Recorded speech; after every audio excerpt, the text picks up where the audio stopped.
नमस्कार, CSK news में आप सभी दोस्तों का एक बार फिर से बहुत बहुत स्वागत है। दोस्तों आज हो गया है 22 मई, जो फटाफट बड़ी खबर निकल के आ रही है। एक एक करके जानेंगे दरअसल देश भर में संक्रमितों के आंकड़े के लाइव स्टेटस के बारे में आपको बताएंगे। और इस बीच बिग ब्रेकिंग निकल के आ रही है। पहली बार पाकिस्तान ने कबूला पीओके भारत का हिस्सा है। जी हाँ, आपको बता दें कि सरकारी की आधिकारिक वेबसाइट पे किस तरीके से जम्मू कश्मीर के पूरे हिस्से को और पीओके को भारत के कब्जे में दिखाया गया है। आपको हम इस पूरे तस्वीर को भी दिखाएंगे और बताएंगे किस तरीके से। इसी के साथ अगली बड़ी खबर आपको बता दें कि अब अमेरिका से यूएस चीनी कंपनियों को निकालने के लिए ड्राफ्ट तैयार कर दिया है। जी हां, डिलिस्टिंग बिल पास कर दिया गया है संसद से। इसके बारे में भी आपको बताएंगे। इस बीच बड़ी खबर, भारत की आपत्ति के बावजूद पीओके में चीन की मदद से बांध बनाने पड़ रहा है पाकिस्तान। इसके बारे में भी आपको बताएंगे। इस बीच बड़ी खबर रेलवे स्टेशनों को लेकर आई है, जहां पर आज 22 मई से टिकट आरक्षण काउंटर पर खोल दिए जाएंगे। जी हां, पैसेंजर ट्रेनें चालू कर दी गई हैं। इसके बारे में भी आपको बताएंगे। इस बीच बड़ी खबर, चीन के गतिरोध के बीच अजीत डोभाल का मास्टर प्लान, ये भी आपको बताएंगे। इस बीच प्रधानमंत्री मोदी कैसे पश्चिम बंगाल के दौरे पर निकल चुके हैं, उसके बारे में भी आपको बताएंगे। सब कुछ खबरें एक एक करके विस्तार से जानेंगे, लेकिन उससे पहले छोटा सा निवेदन, अगर आपने चैनल को अभी तक सब्सक्राइब नहीं किया तो प्लीज सब्सक्राइब के लाल बटन दबाकर चैनल को सब्सक्राइब करें। अगर आप भी मानते हैं कि प्रधानमंत्री मोदी के नेतृत्व में देश कोरोना को भी हराएगा तो इस वीडियो को दिल से लाइक करके अपना समर्थन दर्ज के। दरअसल पहली बड़ी खबर निकल के आ रही है। आपको बता दें, देश भर में संक्रमितों का आंकड़ा हुआ 1,18,000 को पार। जी हाँ, अब तक 1,18,222 मामले सामने आ चुके हैं, जबकि अगर हम कंफर्म केसेस की बात करें पिछले 24 घंटे में तो 6,000 के आंकड़े को पार कर गया है। मृतकों की संख्या 3584 टोटल आ चुकी है। अगर हम महाराष्ट्र की बात करें तो 2345 मामले कल ही सामने आए हैं। टोटल 41,642 हो चुके हैं। तमिलनाडु में 776 मामले सामने आए हैं तो टोटल 13,967 हो गए हैं। गुजरात में 371 मामले तो टोटल 12,910 हो गए हैं। दिल्ली में 571 मामले सामने तो टोटल 11,659 हो गए, जबकि राजस्थान में 212 मामले सामने है तो टोटल 6227 हो गए हैं। मध्य प्रदेश में भी आज कल 246 मामले सामने, टोटल 6,000 हो गए हैं। जबकि उत्तर प्रदेश में 340 मामले सामने तो टोटल 5500 का आंकड़ा पार कर गया। पश्चिम बंगाल में 94 मामले आए तो टोटल 3197। आंध्र प्रदेश में 45 मामले सामने तो टोटल 2600। पंजाब में 23 मामले सामने तो टोटल 2028। बिहार में 211 मामले सामने तो टोटल 1987। जबकि तेलंगाना में 38, कर्नाटक में 143, जम्मू कश्मीर में 59, इसके साथ उड़ीसा में 51, हरियाणा में 38, केरला में 24, झारखंड में 13 तो टोटल 303। जबकि चंडीगढ़ में 14, असम में 22 मामले तो टोटल, हिमाचल प्रदेश में 42 मामले तो टोटल 152, उत्तराखंड में 24 मामले कल आए तो टोटल, छत्तीसगढ़ में भी कल 14 मामले आए, जबकि गोवा में भी कल 2 मामले सामने। तो ये राज्य दर राज्य आंकड़े हैं। फिलहाल हम चलते हैं अगली बड़ी खबर। आपको बता दें कि पाकिस्तान ने पहली बार कबूला सच, पीओके को माना भारत का हिस्सा। जी हाँ, अनजाने में ही सही, आखिर पाकिस्तान ने इस बात को कबूल कर लिया है कि जम्मू कश्मीर भारत का अभिन्न अंग है।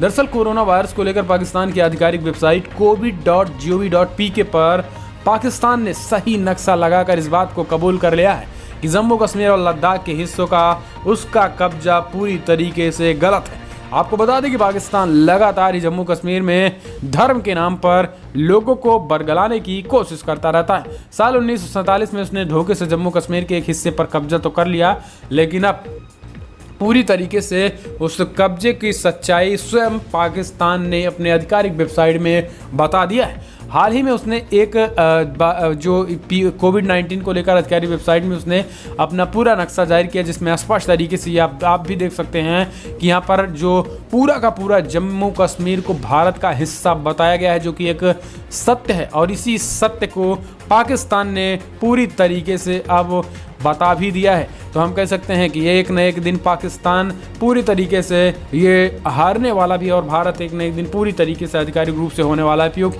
फिलहाल चलते हैं अगली बड़ी खबर। अब चीनी कंपनियों को यूएस से निकालने की तैयारी, डिलिस्टिंग बिल पास। जी हाँ, कोरोना वायरस को लेकर अमेरिका अब चीन पर चौतरफा दबाव बना रहा है। आर्थिक मोर्चे पर अमेरिका एक के बाद एक चीन को झटका दे रहा है और अब अमेरिकी शेयर बाजार में लिस्टेड चीनी कंपनियों पर डोनाल्ड ट्रंप की टेढ़ी नजर है।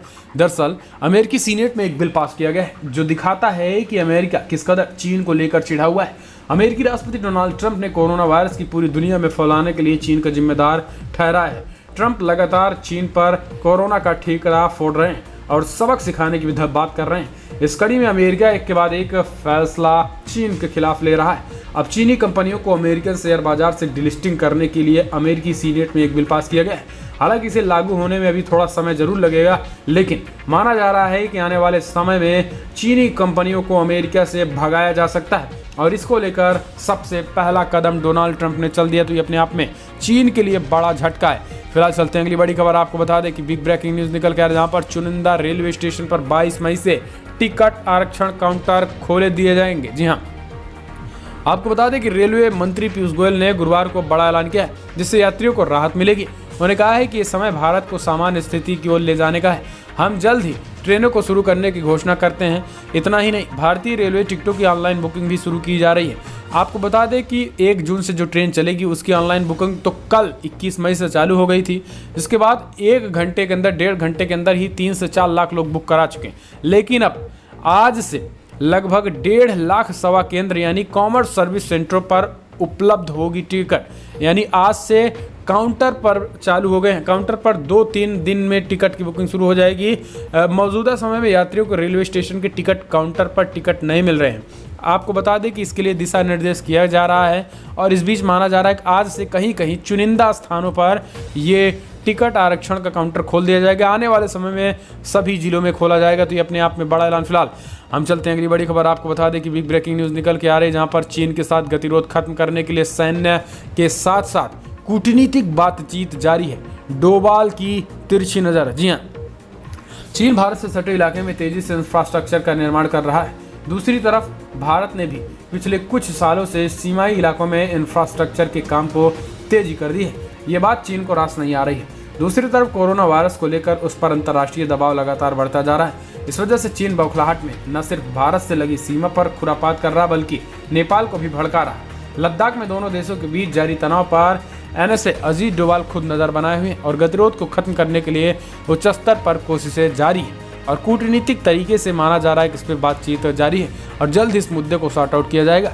फिलहाल चलते हैं अगली बड़ी खबर। Super cyclone Amphan. बंगाल में प्रधानमंत्री मोदी आज ममता बनर्जी के साथ करेंगे हवाई सर्वेक्षण।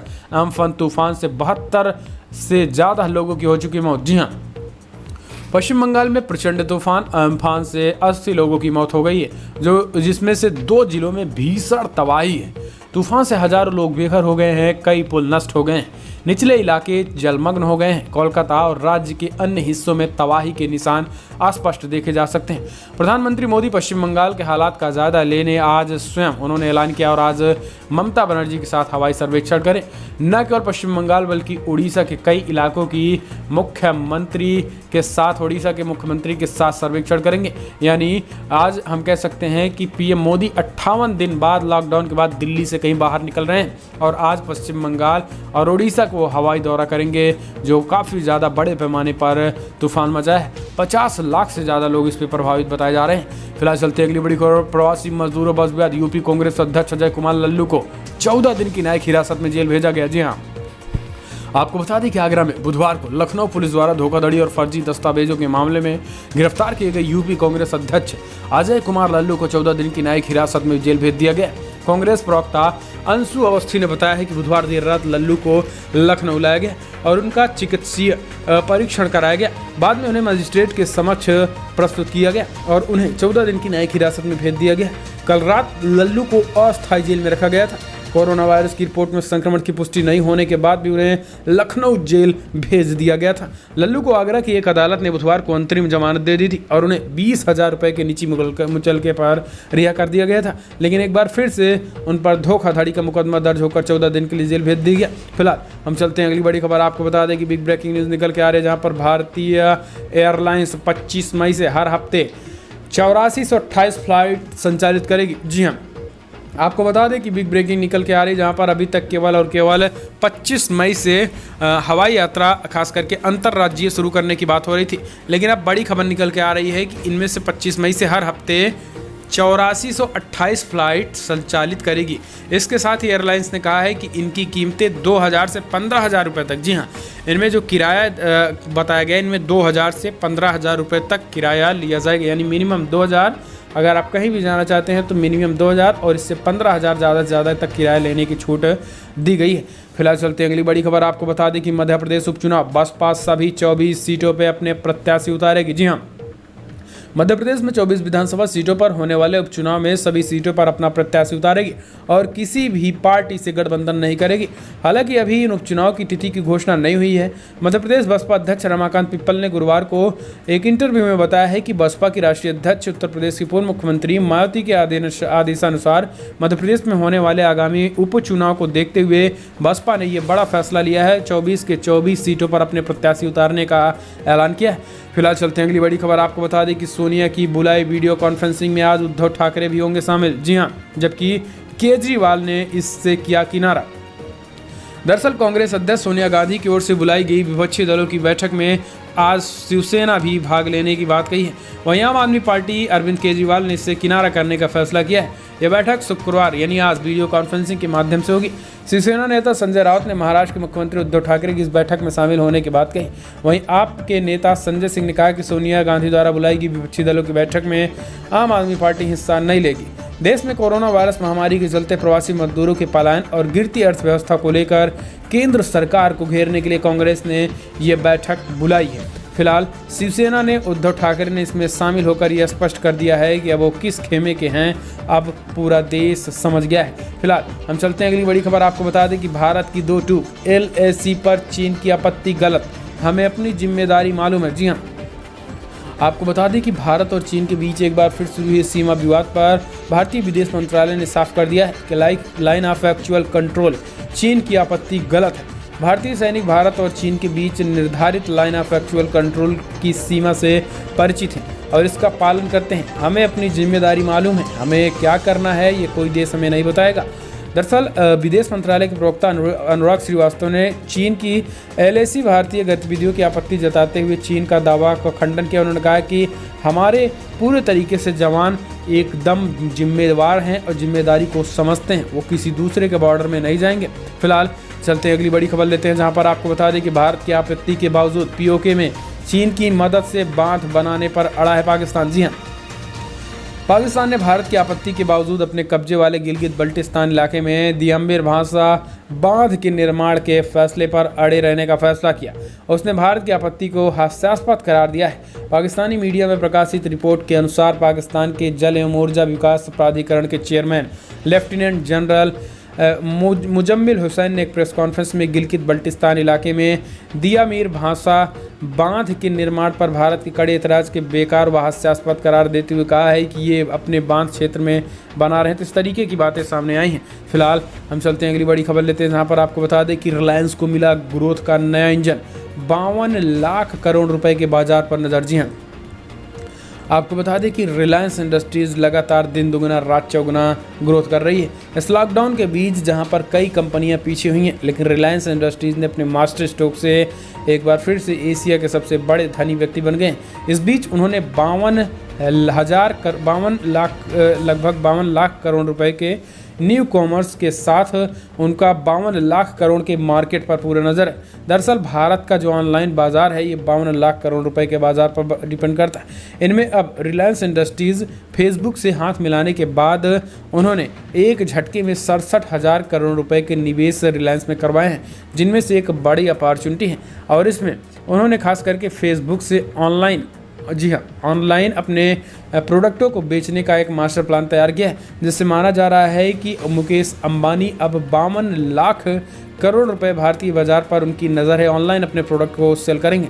फिलहाल चलते हैं अगली बड़ी खबर लेते हैं, जहां पर आपको बता दें कि बिग ब्रेकिंग न्यूज़ निकल के आ रही है, जहां पर आयुष्मान योजना के तहत कोविड-19 की जांच को लेकर केंद्र सरकार ने दी हरी झंडी। जी हाँ, आपको बता दें कि अब आपको चिंता करने की ज़रूरत नहीं है। कोविड-19 की जांच आयुष्मान योजना के तहत केंद्र सरकार कराने का फैसला किया है। उन्होंने कहा है कि जहां जहां भी राज्य दर राज्य, कस्बे दर कस्बे जहां भी अगर कोई भी संक्रमित मरीज़ निकलता है तो उसकी फ्री में जांच होनी चाहिए और उसको खास करके इसका पूरी तरीके से केंद्र सरकार की योजना आयुष्मान भारत का लाभ मिलना चाहिए।